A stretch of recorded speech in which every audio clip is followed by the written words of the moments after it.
सोमनाथ के बुत की पूरे हिंदुस्तान में जादुई ताकतें मशहूर थीं।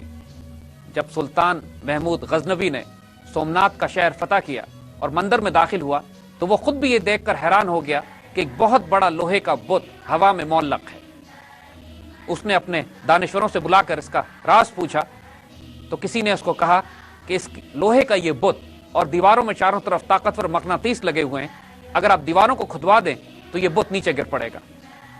सुल्तान ने यही किया और यूं ही छत से पत्थर हटाए गए, ये बुत धड़ाम से नीचे आ गिरा और हिंदुओं का वो तमाम अकीदा जो इस बुत के बारे में था वहीं पाश पाश हो गया।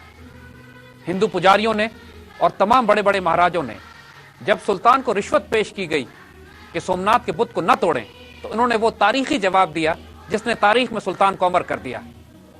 सुल्तान ने फरमाया कि अगर आज मैंने इस बुत के लिए पैसे ले लिए तो तारीख मुझे बुत फरोश के नाम से याद करेगी, बुत शिकन के नाम से नहीं। जब उस बुत को तोड़ा गया तो उसके अंदर से बेनतहा माल और दौलत, हीरे जवाहरात बरामद हुए, उससे कहीं ज्यादा कि जो हिंदू पुजारी सुल्तान को रिश्वत के तौर पर पेश करना चाहते थे। कहा यह जाता है कि मशहूर कोहिनूर हीरा भी सोमनाथ के बुत के पेट ही से बरामद हुआ था। सुल्तान महमूद गजनवी जब अपनी जंगी मुहिम्मात के बाद गजनी वापस जाया करते थे तो बेशुमार मालो दौलत, हथियार और हाथी और कैदी इनके साथ हुआ करते थे। तारीख में लिखने वालों ने लिखा है कि एक वक्त 2 लाख कैदी इनके साथ अफगानिस्तान पहुंचे और यूं लगता था कि जैसे गजनी हिंदुस्तान का एक शहर है। सुल्तान महमूद गजनवी की ये तमाम जंगी मुहिम्मात हिंदुस्तान को सॉफन अप करने में, हिंदुओं की कमर तोड़ने में और हिंदुस्तान में आइंदा 1000 साल तक मुसलमानों की मौजूदगी और उनकी हुकूमत के क़याम में बुनियादी और कलीदी किरदार अदा करती हैं। आइए अब थोड़ा सा सुल्तान महमूद गजनवी की जंगी स्ट्रेटजी पर भी बात करें। सुल्तान महमूद का मरकज गजनी था और उनकी रियासत चारों तरफ से खतरात में घिरी हुई थी। दूसरे तुर्क सालार भी इनकी हुकूमत पर कब्जा करना चाहते थे। ये अपनी सल्तनत को वसी करने के लिए सेंट्रल एशिया और ऑक्सस के परली तरफ भी जंगें लड़ रहे थे और हिंदुओं की फितना अंगेजी की वजह से इनको मजबूरन मशरक में भी कैंपेन शुरू करना पड़ी।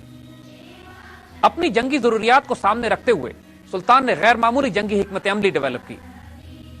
इनके तमाम हमले जो अफगानिस्तान में हुआ करते थे बहुत हाई स्पीड कैवलरी पे हुआ करते थे। ये हल्के ट्रैवल करते, एक एक दिन में 30 से 40 मील का सफर करते और अपनी सप्लाई लाइन को वहीं से मकामी इलाकों से ही अपनी सप्लाईज लेके पूरा किया करते। कोशिश इनकी यह होती कि दुश्मन की टेरिटरी में फोकस रह के बहुत दूर तक पेनिट्रेट किया जाए, उस पर कारी जरब लगाई जाए और उसी तरह बिजली की रफ्तार से वापस गजनी अपने मरकज पहुंच जाए। हर साल ये एक कैंपेन करते, जबकि जैसे हम अर्ज कर चुके हैं कि एक एक कैंपेन में यकतरफा फासला 1 से 3 महीने का होता। अपने मरकज से 1400-1500 मील दूर जाकर हमले करना और फिर उसी तरह बिजली की तेजी से वापस आकर अपने आप को महफूज कर लेना, इससे पहले कि बाकी हिंदुस्तान के राजे और महाराजा इकट्ठे होकर इनके खिलाफ कोई बड़ा यूनिफाइड फ्रंट बना सकें।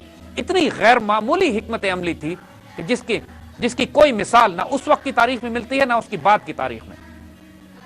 हमें सिर्फ सैयदना खालिद बिन वलीद रजी अल्लाह ताला अन्हु की फौजें नजर आती हैं कि जो जंगी हिकमत अमली और फुर्ती में और मोबिलिटी में और मूवमेंट में और कैवलरी के इस्तेमाल में महमूद गजनवी की फौजों से बेहतर थी।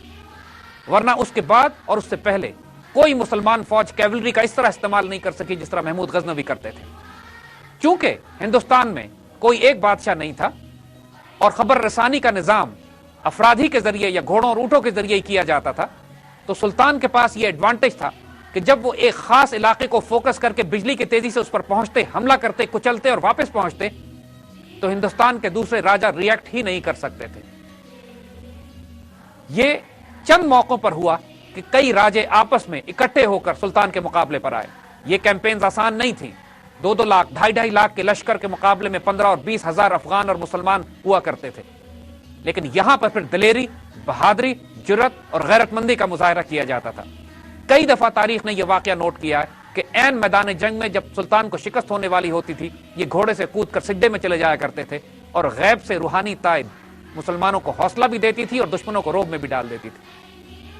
बाज मकामात पर तो ऐसे भी हुआ कि जब दुश्मन की फौजें, हिंदुओं के बड़े बड़े लश्कर इनके सामने मौजूद थे और जब सुल्तान ने फतह की कोई उम्मीद नहीं देखी तो सिर्फ सिज्दे में चला गया और सुबह दुश्मन अपना लश्कर खाली करके वापस जा चुके थे। یہ بات ہم پہلے بھی تمام مسلمان سپاہ سالاروں کی زندگی میں دیکھ چکے ہیں کہ جنگی حکمت عملی، اسٹریٹجی، ٹیکٹکس اور دلیری کے ساتھ ساتھ ایک غیر معمولی روحانی پہلو ان کے وجود میں ہوتا ہے کہ جو ان جنگوں میں فیصلہ کن کردار ادا کرتا ہے۔ سلطان محمود غزنوی اس معاملے میں بھی اپنے تمام دوسرے سپاہ سالاروں سے مختلف نہیں تھے۔